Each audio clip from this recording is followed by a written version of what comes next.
안녕하세요. 옛이야기입니다. 옛이야기의 사연을 여러분들에게 읽어드릴 DJ 유진입니다. 구독과 좋아요는 채널 운영에 큰 힘이 됩니다. 꼭 부탁드리며 저는 여러분들의 댓글도 읽고 있으니 댓글도 많은 참여 부탁드립니다. 그럼 오늘의 사연 바로 시작할게요. 사람들은 친절하고 조용합니다. 남자들은 구부정한 자세로 둘러앉아 신문 기사에 대해서 이야기를 하거나 저를 향해 친절한 미소를 보냈죠. 모두들 친절해요. 말 그대로 이보다 더 친절할 수는 없는 사람들인 거죠. 전 그 시선에 익숙했고 이제 자연스럽게 예쁜 각도를 유지하는 법도 알고 있습니다. 누구나 어렵지 않죠. 익숙해진다는 건. 하지만 한 가지 아직도 익숙해지지 않은 게 있어요. 바로 제 남편입니다. 저와 지금 마주 앉아 끙끙거리고 있는 이 사람. 예전에는 늘 같은 자리에 나란히 앉아서 같은 방향을 보고 있었어요. 하지만 지금 전 제 남편을 보고 그 사람이 무슨 생각을 할지 떠올립니다. 그 인간의 생각, 그 사람의 뇌, 그 사람이 무슨 생각을 하는지 뒤져보고 싶은 충동을 느끼곤 하죠. 마치 어린아이가 아무 의미 없이 모래바닥을 파는 것처럼 말입니다. 전 스스로에게 물었어요. 정말 이게 답일까? 나는 이제 어떤 사람이지? 안녕하세요. 전 30대 후반의 여자입니다. 전 한때 작가였죠. 영화와 책에 관해 쓰는 작가, 잡지에서 에세이를 쓰는 작가였습니다. 한 번쯤은 보셨을 텐데요. 남자와 여자의 연애 심리, 결혼 가능성 테스트 같은 의미 없는 글말이죠. 그 일을 엄청나게 좋아하지는 않았지만 그래도 이 직업을 잃게 될 줄은 정말 몰랐어요. 어느 순간 종이로 된 출판업계는 불황이 왔고 인터넷 출판 시장은 점점 커졌죠.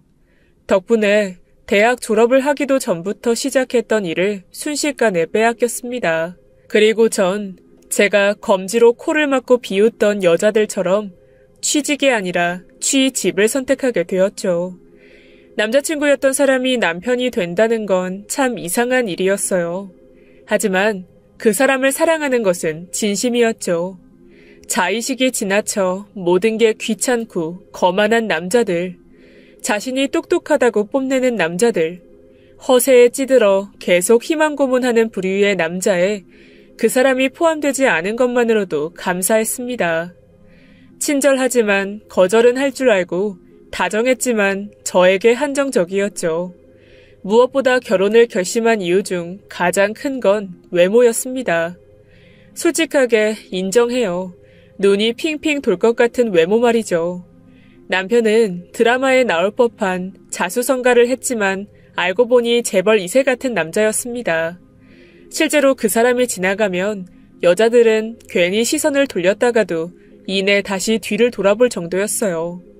한 번은 제 중학교 동창회에 데려갔다가 제가 옆에 두 눈을 부릅뜨고 있는데도 불구하고 남편에게 대놓고 작업을 거는 친구들도 많았어요. 술에 취한 척 기대기, 팔짱 끼기, 가슴골 보여주기까지. 친구인데 설마 하는 생각은 하지 마세요. 애초에 그렇게 친하지도 않은데 같은 학교의 동갑이라는 이유로 친구라고 불리는 여자들이니까 말이죠. 그 부분도 어느 정도 이해를 못하는 건 아닙니다. 저도 남편을 처음 봤을 때 물어봤죠. 그쪽 스스로가 굉장히 잘생긴 거 알고 있죠? 남편은 그 말에 씩 하고 웃기만 했어요. 모든 게 마음에 들었어요. 미소, 그 왼쪽 입꼬리가 먼저 올라가는 미소, 흰 얼굴 위에 아무렇게나 던져놓은 까만 점 3개까지도 말입니다. 우린 그렇게 3년을 만났어요. 제가 직장을 잃었다는 사실에 남편은 청혼을 했죠. 책임지겠다는 고리타분한 말도 하지 않았습니다. 우리 사이 이 정도면 됐다. 마지막 한 단계만 더 넘어서자 라고 하더군요. 전 그렇게 청혼을 승낙했죠. 순조롭지는 않았어요. 저는 보통의 결혼을 떠올리면 누구나 머릿속에 가장 먼저 꼽는 시댁과의 문제가 있었어요. 하지만 전 흔한 경우는 아니었죠. 왜냐면 시어머니가 아니라 시아버지 문제였거든요. 전 지금도 그 순간이 생생하게 기억이 나요. 남편은 인사드리기 직전 자기 집 현관에서 이렇게 말했어요. 아버지가 좀 솔직하고 직설적인 편이야. 이해해줘.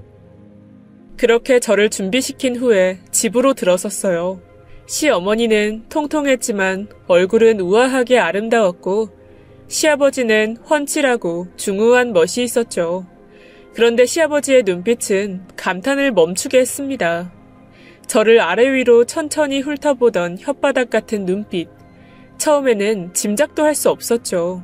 도대체 왜 저런 눈빛으로 보는 걸까 싶었어요. 그저 온몸을 휘감는 불안감이 느껴졌습니다. 전 당당하고 솔직한 사람이에요.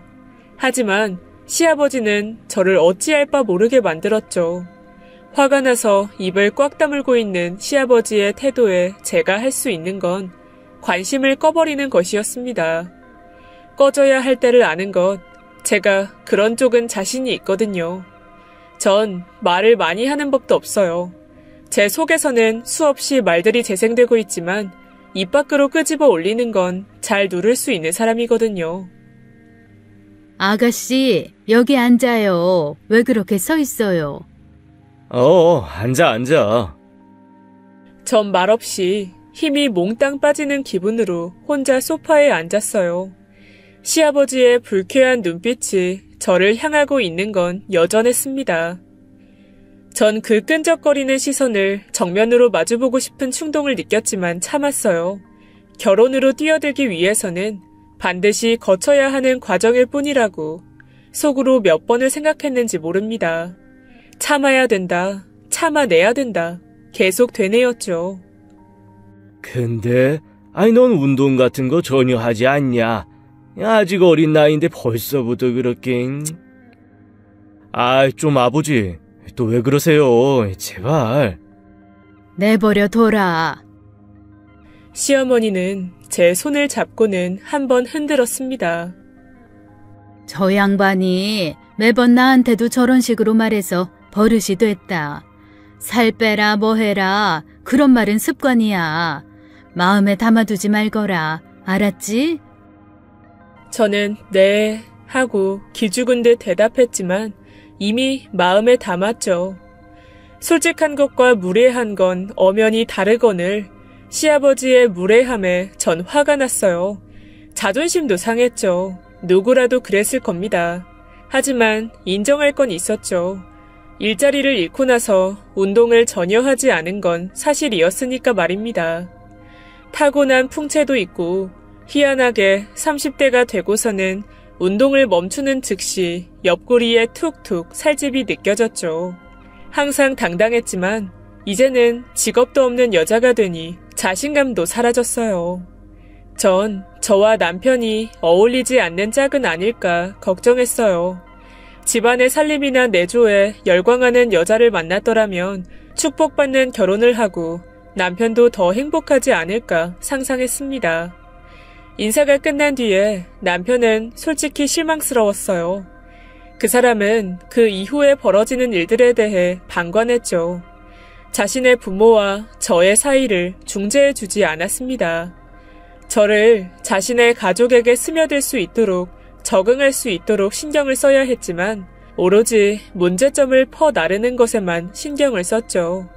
덕분에 전 남편의 시아버지가 제 어디를 마음에 들어 하지 않았는지 알게 되었습니다. 제 얼굴, 머리 스타일, 옷 스타일, 그리고 몸매, 키, 비율도 마음에 들지 않으신데요. 그렇죠. 그냥 싹 다 마음에 들지 않는다고 결혼을 반대하셨습니다. 진짜 웃긴다. 내가 자기랑 결혼하는 거지 아버님이랑 결혼해? 자기야, 이유가 있어서 그래. 이유? 그게 대체 뭔데? 실은 자기가 어머니랑 많이 닮았대. 일단은 부모님이 사이가 좋지 않아. 너도 대충 봐서 알 거야. 전 제 귀를 의심했죠. 이게 말하고 싶다고 막 뱉으면 그게 입이냐? 똥구멍이지? 하고 속으로 삼키고는 다시 물었습니다. 그럼 왜 결혼하셨는데? 아버지 말을 그대로 하자면 내가 생겨서 어쩔 수 없어서. 어떻게 자기 아내한테 그런 말을 해? 하긴 예비 며느리 몸매 평가하시는 걸 보면 참 한결같은 면이 있으시네. 아주 소나무 뺨 때리시겠어. 집안일이잖아. 그냥 넘어갈 수 없어? 그걸 말이라고 해? 그 말은 뭐야? 자기 이상형이랑 결혼 못했으니까 자기 아들은 그러면 안 된다는 거야? 참, 지금이라도 늦지 않았다고 전해드려. 정말로 미쳐버릴 것 같았어요. 제가 자신의 아내와 닮은 게 싫다니 예쁘고 날씬한 며느리를 보면서 대리만족이라도 원하는 건가? 하는 말을 하려다가 말았어요. 왜냐면 남편의 말처럼 남의 가정사였으니까요. 제가 말은 예쁘게 하진 않았지만 솔직히 마음은 아팠습니다. 아무리 내가 사랑하는 사람이 날 사랑한다는 생각을 가지고 또 가져도 누군가가 저를 싫어하는데 좋을 사람이 없잖아요. 특히나 그게 남편의 아버지라면 더더욱 그렇죠. 가슴 안쪽을 바늘로 콕콕 쑤시는 느낌이었습니다. 저 솔직히 예쁘지 않아요. 화장으로 꾸미고 아무리 예쁘게 입어도 예쁘다는 말보다는 귀엽다는 말이 제 최고의 칭찬이었으니까요. 그날 남편과 한참을 다투고 제가 상처를 받은 만큼 또 상처를 주었죠. 결혼을 할지 말지 누구의 책임인지 최악의 결말에 대한 이야기를 했어요. 남편은 또 그걸 다 받아줬습니다. 비록 저와 시아버지 사이를 중재하지는 못하고 말을 그대로 옮겨오는 만행을 저질렀지만 남편은 언제나 제 짜증과 저의 실직과 저의 기분을 배려해 주려고 했죠. 왜? 제 머릿속에는 이제까지 궁금했지만 한 번도 묻지 않은 의문이 떠올랐어요. 당신은 왜 나랑 결혼할 생각을 했어? 예쁘고 착하고 똑똑하고 또 그런 걸 묻는 게 아니야. 연애 말고 결혼을 선택한 이유 말이야. 그전에도 그런 여자들은 만났잖아. 나보다 더 예쁜 여자도 많았을 테고. 당신 얼굴 보면 다들 착하게 굴었을 거고. 돈 많고 똑똑한 여자들은 더 많았을 거야. 그치? 결혼을 결심한 이유는 당신은 나보다 스스로를 더 사랑하니까. 내가? 당신 말처럼 예쁘고 똑똑하고 착한 사람들 많았어. 하지만 결국 시간이 흐르면 불안해하고 나를 믿지 않고 의심하고 집착하기 시작했거든. 나 그게 싫었어. 모든 사랑의 책임을 나에게만 전가하는 거 말이야. 그런데 당신은 3년 동안 그런 적이 한 번도 없었어. 그럴 시간에 잠이나 더 자고 일이나 하자 주의지. 그게 진짜 멋있어 보였어 나. 예쁘다는 말보다 그 멋지다는 말에 전 더 감동을 받았습니다.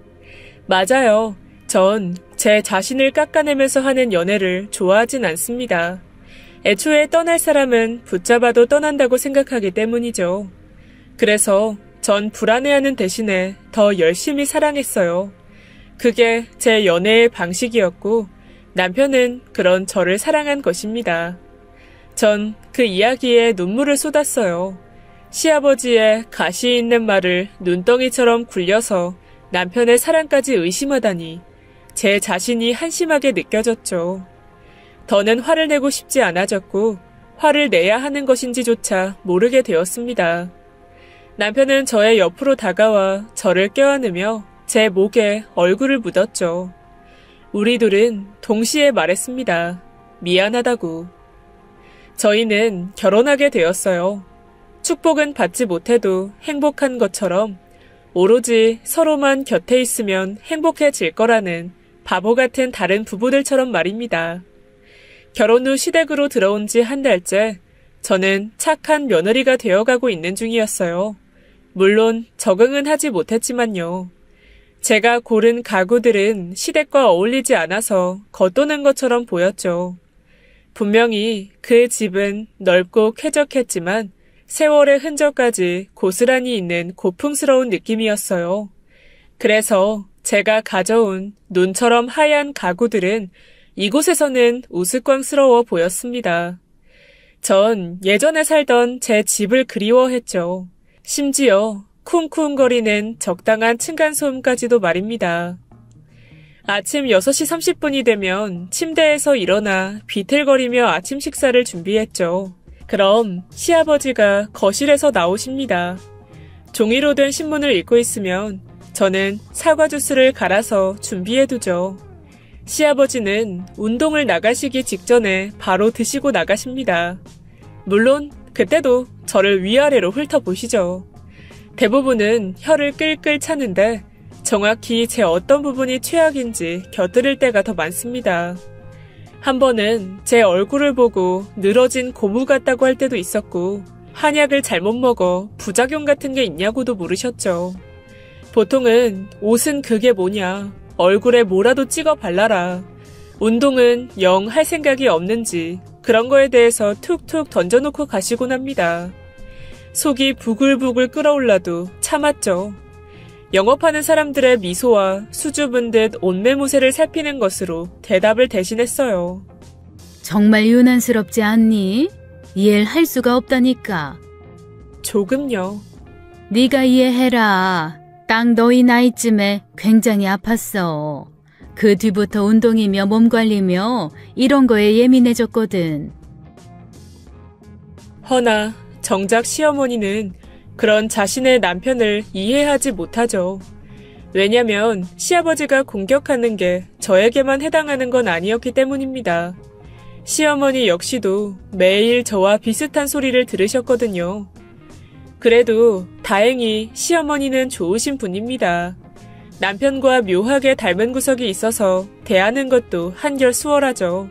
여느 최악의 시어머니가 하는 딸 같은 며느리를 기대하는 법도 없으세요. 적당한 거리를 유지하고 얼른 돈을 모아서 분가를 하는 걸 응원하셨습니다. 저도 이를 악물고 그날을 기다렸죠. 작은 일도 마다하지 않고 돈이 되는 일이라면 외주든 뭐든 무조건 했습니다. 하루라도 빨리 이 지옥을 탈출하기 위해서 말이죠. 그런데 문제는 남편은 딱히 그럴 생각이 없어 보인다는 것이었어요. 아버님은 정말 나를 너무 싫어하는 것 같지 않아? 그래도 뭐 어쩌겠어. 각오한 일이잖아. 근데 왜 당신은 아버지한테 꼼짝도 못해? 나한테 저렇게 안 좋은 말 하면 뭐라고 한마디는 해줄 수 있잖아. 아버지를 좋아하는 것도 아니고. 그건 당신이 이해해주라. 재산 때문에 그래, 솔직히. 재산? 겨우 그것 때문에 그런다고? 겨우? 당신도 알면 절대로 겨우라고 말 못할걸? 평생을 나나 당신이 일을 해봐. 이 집 거실까지밖에 못 살 거야. 정말 실망스러웠어요. 하지만 일자리를 잃은 제가 할 수 있는 말은 거의 없었죠. 작은 집이라도 돈이 모이면 나가자. 당신이 이렇게 사는 건 볼 수 없어. 와 같은 이야기를 기대했거든요. 그래서 전 이 집을 나가는 건 취직밖에 없다는 결론을 냈습니다. 수십 통의 이력서를 썼고 꽤 많은 면접을 보았어요. 이전에 비해 턱없이 낮은 수준의 연봉이었지만 상관이 없었습니다. 일단 나가는 게 목표였으니까요. 여기서 멈추지 않았습니다. 직장을 다니는 동시에 다른 부업까지도 시작했죠. 그리고 운동까지 시작했습니다. 그 부분은 시어머니의 배려가 있어서 가능했어요. 시아버지도 운동을 한다는 것에는 당연히 찬성하셨죠. 덕분에 행복한 신혼에 저는 밤낮 없이 일하고 운동을 했습니다. 잠을 자는 시간은 많아야 5시간 내외였죠. 그래도 할만했어요. 몸은 고단했지만 숨이 막히는 느낌은 없었거든요. 하루는 아침에 출근을 하려고 하는데 시아버지가 어김없이 한 소리를 하셨죠. 근데 아가, 아이 넌 옷이 그런 것밖에 없냐? 제 옷이요? 뭐가 이상한가요? 넌 키도 작은데 너무 치마가 길고 치렁치렁해서 꼭 바닥에 붙어있는 것처럼 보이니까 좀 그렇구나. 전 눈을 꾹 감고 한숨을 짧게 쉬었습니다. 시아버지라는 사람이 며느리에게 옷을 단정히 입으라는 게 아니라 다리가 확 다 드러나는 옷을 입으라고 한 게 맞으니까 말이죠. 그간 꾹꾹 참고 있었지만 더 이상 참고 싶지 않았어요. 제 머릿속 어디선가 이성의 끈이 딱 하고 끊어졌습니다. 아, 그럼 돈이라도 주고 이야기를 하시든가요. 뭐? 아버님, 원래 누구한테 옷 지적하고 할 때는 사주시면서 하는 거거든요? 그니까 앞으로 제 옷 지적하시려면 돈을 주시라고요. 그래. 그런 거구나. 순간 뜻밖의 일이 일어났어요. 시아버지가 제 손에 카드를 들려주시는 거예요. 뭐지? 날 시험하는 건가? 아니면 본인 스스로도 내가 대들어서 놀라서 주신 건가? 이런 생각에 동공에 지진이 왔어요. 그래도 전 태연하게 받아서 출근을 했죠. 그리고 쉬는 시간 동안 카드를 보고 또 보면서 한참을 고민했어요. 이걸 쓰지 말아야 되는 건가? 하는 생각이 들었습니다. 착한 며느리가 되고 싶은 마음 때문에 갈등이 일어난 거죠. 하지만 이미 끊어져 버린 이성의 끈을 이어 붙이는 게 힘이 들었고 퇴근 후에 바로 백화점에 갔습니다. 아버님이 주신 스트레스를 가격으로 수치화해서 제대로 보여드리겠다는 생각으로 옷을 사기 시작했어요.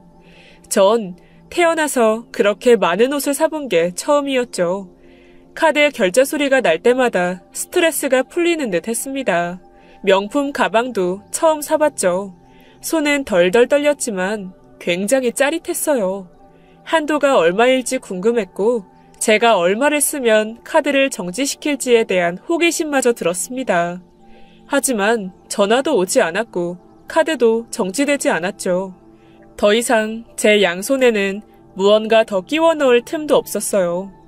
그리고 집으로 들어와 눈치를 살폈어요. 하지만 시아버지는 아무 반응이 없었습니다.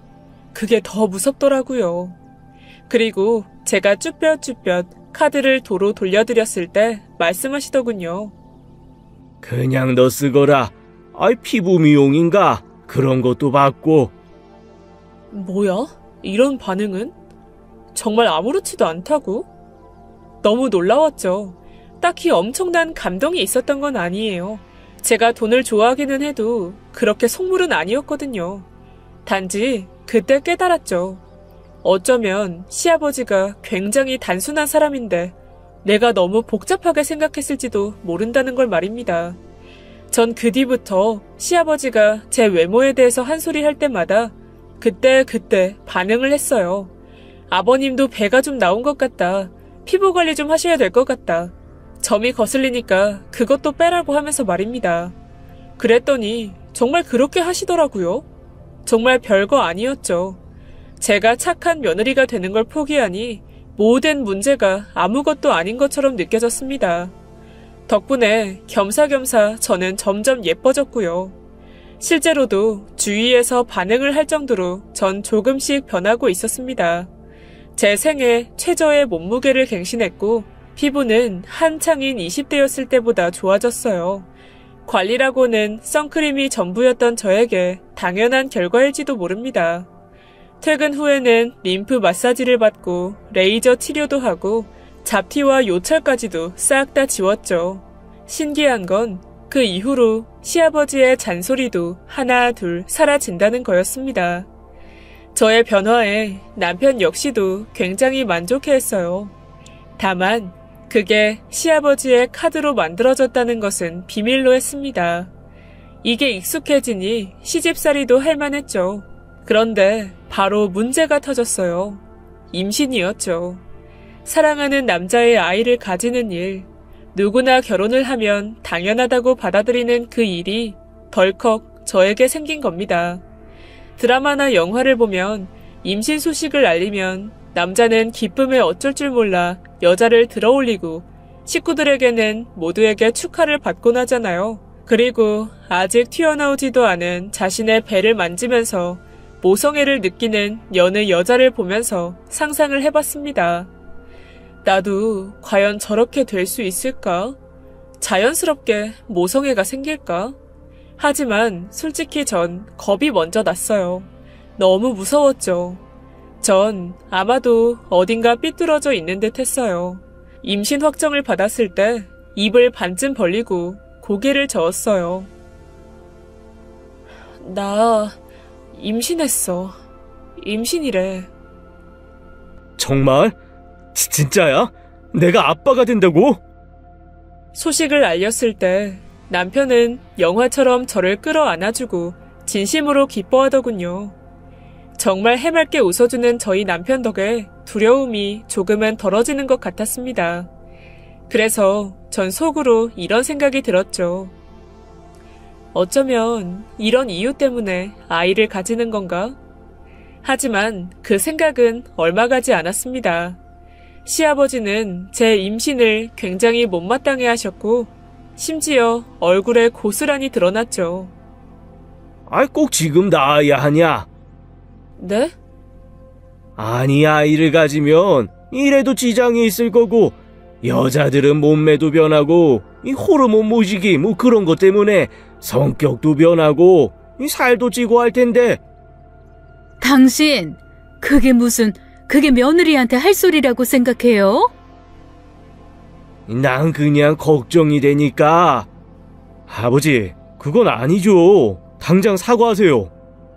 시아버지는 등 떠밀려 사과를 하고는 방으로 들어가 버리셨어요. 전 상처를 받았죠. 익숙해졌다고 생각했는데 아니었습니다. 설마 아이를 지우기를 바라실 줄은 몰랐어요.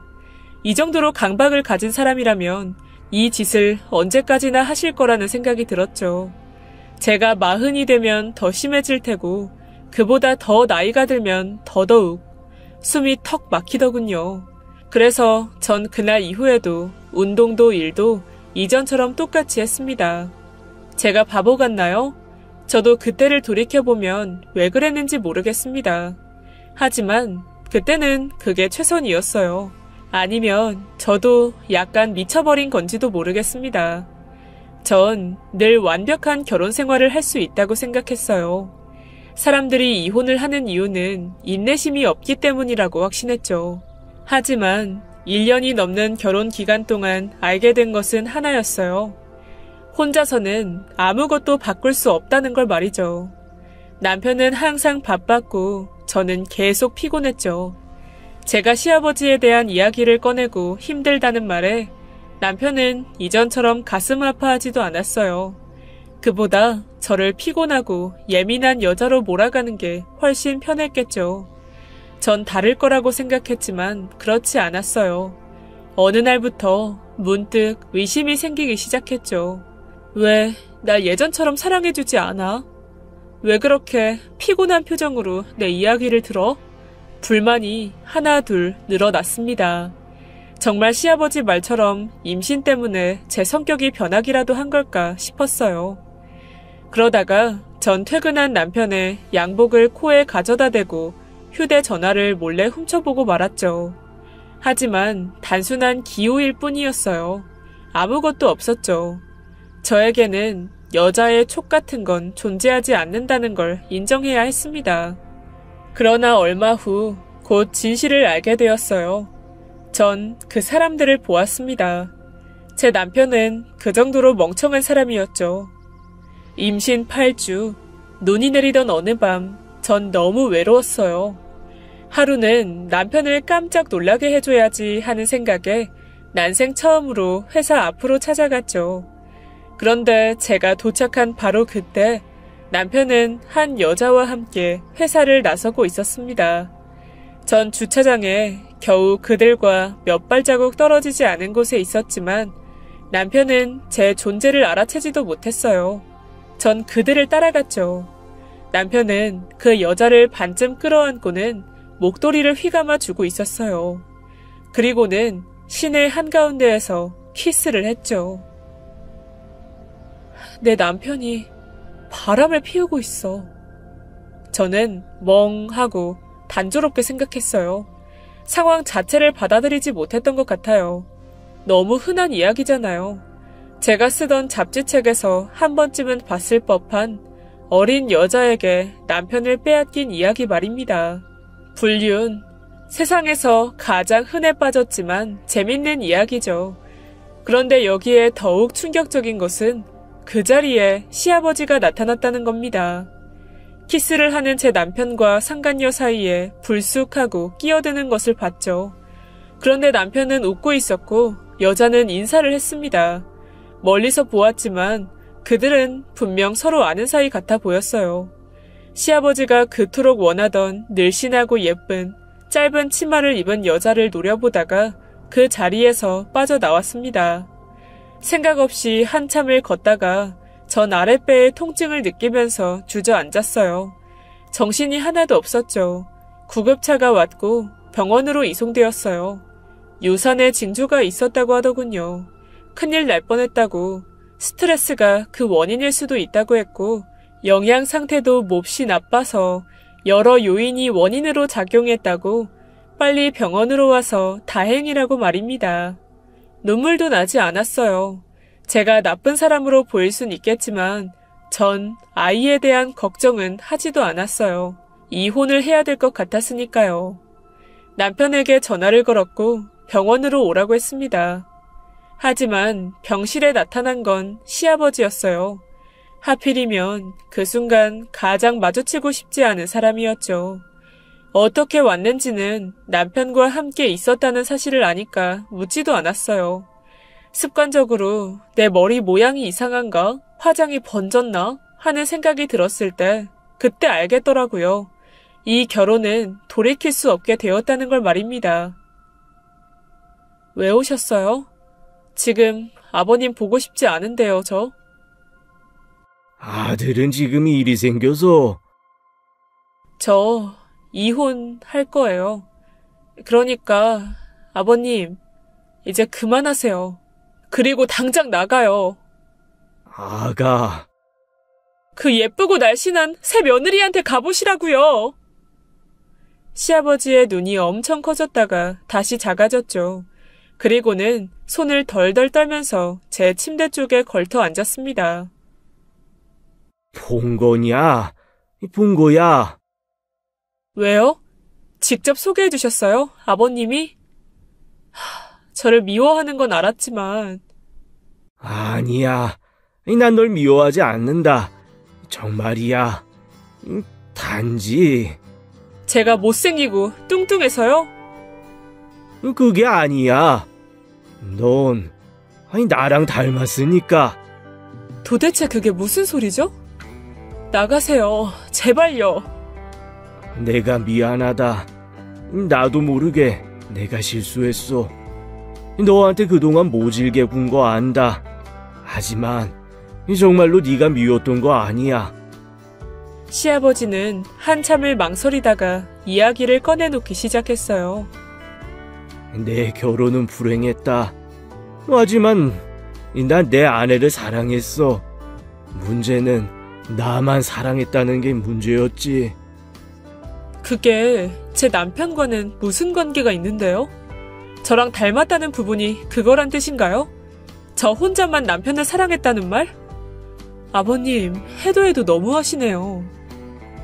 내가 크게 아팠었다. 그런데 그때 이 아내가 바람을 피우기 시작했어. 내가 자신을 버리지 못할 거라는 걸 알았거든. 그래, 네 남편처럼 말이다. 전 너무 놀라서 입을 막았습니다. 시아버지는 덤덤하게 자신의 이야기를 했죠. 그러니까 시아버지의 아버지, 그 아버지의 아버지 때부터 집안에 돈이 많았다고 해요. 그 덕에 이상형인 어머니를 만났고 원하는 건 뭐든 해줄 수 있었다고 해요. 하지만 어느 날부터는 시어머니가 시아버지의 외모를 지적하기 시작했대요. 난 뚱뚱했다. 먹는 게 유일한 행복이었어. 그래서 당뇨가 있었고 몸이 좋지 않았지. 아내가 내게 뭐라고 하는 건 당연하다고 생각했어. 시아버지는 처음에는 아이를 가지면 좋아지겠지 싶었지만 오히려 지금의 남편을 낳은 뒤 시작된 불만은 결국 바람으로 이어졌다고 했어요. 처음에는 몰래 했지만 갈수록 대범해졌고 뻔뻔해졌다고 하셨습니다. 시아버지는 본인의 성형사실까지 이야기했어요. 그 당시에는 일본에 가서 성형을 했었다. 내가 바뀌면 안 해도 괜찮아지겠지 생각을 한 거야. 하지만 아니었다. 그래서 다시 난 생각을 했지. 나이가 들면 괜찮아질 거라고. 그건 맞았지. 아내는 딱 60대가 가까워지기 시작하면서 신기하게도 바람을 피우는 걸 멈췄다. 하지만 내 마음은 이미 썩어버렸고 굶어 있었다. 내 말이 너에게 상처가 될 거라는 걸 알았지만 내 아내가 내게 했던 짓을 너에게 했어. 미안하다. 아버님, 혹시 설마 제 남편이 바람 피울 걸 알고 있었다는 건가요? 아버님은 대답 대신에 고개를 푹 숙이더군요. 이미 꽤 오래전부터 바람을 피웠고 내가 정리해 왔었다. 사람을 하나 붙여놔서 아는 건 어렵지 않으니까. 그럼 오늘도... 그래, 맞다. 그 녀석은 애초에 결혼을 하면 안 될 놈이었어. 그래서 널 반대했지. 하지만 어떤 이유에서인지 결혼을 하고 안정적인 가정을 가지고 싶다고 하더구나. 정신 차렸다고 하면서 사업을 몇 번 하면서 망하고 또 여자들에게 돈을 뿌리는 통에 난 아들에게 향했던 모든 지원을 끊어버렸거든. 하지만 결혼을 한다고 나니 다시 돈을 줄 수밖에 없었지. 너와 오래 연애도 했고 정신도 차렸다고 생각했다. 물론 내 노파심에 애꿎은 너를 힘들게 했지만 너도 점점 좋아졌고 나 안심했지. 그랬더니 아들놈이 다시 바람을 피우기 시작하더구나. 모든 사실이 연결이 되었습니다. 왜 시아버지의 구박에 시어머니가 아무 대꾸도 하지 않았는지, 남편이 이런 일련의 일이 일어났음에도 왜 저를 보호하지 않았는지, 모든 게 돈 때문이었습니다. 결혼은 명분이었죠. 그저 의심하지 않고 자신을 속박하지 않을 여자가 필요했고 가장 적당한 상대가 저였던 것입니다. 그래요. 전 얼간이와 결혼한 거죠. 눈물이 후두둑 떨어져 나왔습니다. 당신은 너무 신경질적이야. 당신은 너무 진지해. 당신은 매사를 지나치게 생각하는 것 같아. 당신은 날 나쁜 사람으로 몰고 가. 그 사람이 제게 했던 모든 말을 전 기억하고 있어요. 그리고 그 말은 저를 집착하지 않는 사람, 무신경한 사람, 순수하게 믿음을 주는 사람으로 만들기에 충분했습니다. 전 바보처럼 휘둘렸고 그게 사랑이라고 믿었죠. 정말로 이혼할 거냐? 네, 아버님은요? 아버님은 어떠신데요? 나도 며느리 너한테 내가 한 짓을 생각하면 정상적이라고 생각은 하지 않는다. 그만큼 내 정신이 병들었다는 거겠지. 하지만 난 이대로 아내 곁을 두고 내가 혹시나 재산을 자기 아들에게 넘기지 않을까봐 쩔쩔매는 걸 보는 게 더 즐겁구나. 내 복수라고 할 수 있지. 이혼은 내가 도와주마. 위자료와 양육비도 챙겨주고 변호사도 선임해주마. 시아버지가 해줄 수 있는 게 이런 거라니 정말 미안하다. 그렇게 저는 남편을 떠났고 대신 뚱뚱해지고 행복해졌죠. 물론 아이를 낳고 난 뒤에는 금방 회복했어요.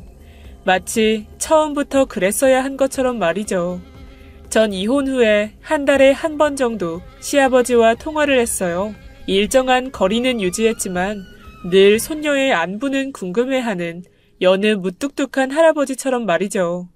물론 조심스럽게, 아주 조심스럽게 제 피부 상태나 몸무게를 묻는 건 여전하십니다. 제게 넘칠 정도의 돈도 보내셨죠. 그 덕에 얼굴도 살짝 고쳤어요. 무서워서 절대로 하지 못할 것 같았는데 코 수술을 해냈죠. 최근에는 좀 더 좋은 조건으로 이직까지 하게 되었어요. 생활은 여유가 넘쳤고 일도 잘 됐고 아이도 건강했어요. 예뻐지니 주변의 시선도 대우도 달라졌고요. 그렇게 어느덧 남편을 잊고 잘 살아가고 있었죠. 그런데 오늘 남편이 저를 찾아온 거예요. 저에게 예뻐졌다고 하며 얼굴을 붉히면서 말이죠. 하지만 용건은 따로 있었습니다. 나 정말 반성 많이 했어. 잠깐 너무 지치고 힘들어서 그랬어. 우리 다시 합치자.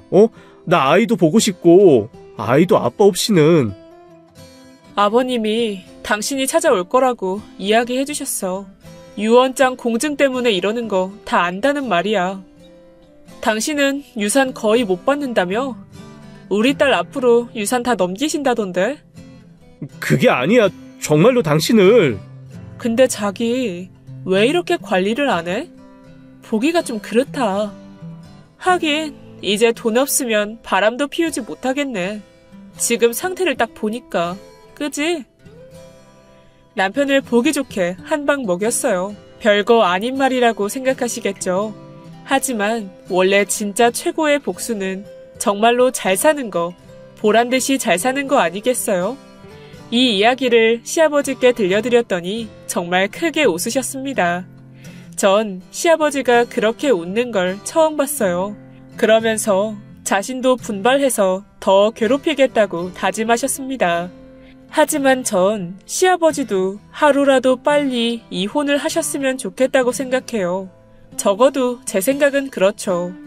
복수할 때 인간은 적과 같은 수준이 된다는 말이 있어요. 실제로 아버님 자신도 모르게 자신이 가장 상처받은 말을 저에게 하셨죠. 그래서 이 사연을 쓰게 되었습니다. 여기 열혈 구독자이시거든요. 아버님, 저에게 여전히 어머니가 용서가 되지 않는다고 하셨죠? 하지만 용서할 만한 것만 용서한다고 하면 그건 용서가 아니래요. 용서는 용서를 할 수 없는 것을 용서하는 것이라고 합니다. 전 아버님이 이제는 행복하셨으면 좋겠어요. 선택은 아버님 몫이죠. 그래도 전 늘 응원합니다. 건강하세요. 지금까지 예디약이었습니다. 끝까지 함께해주신 여러분 진심으로 감사드리며 저는 내일 이 시간 다시 돌아올게요. 감사합니다.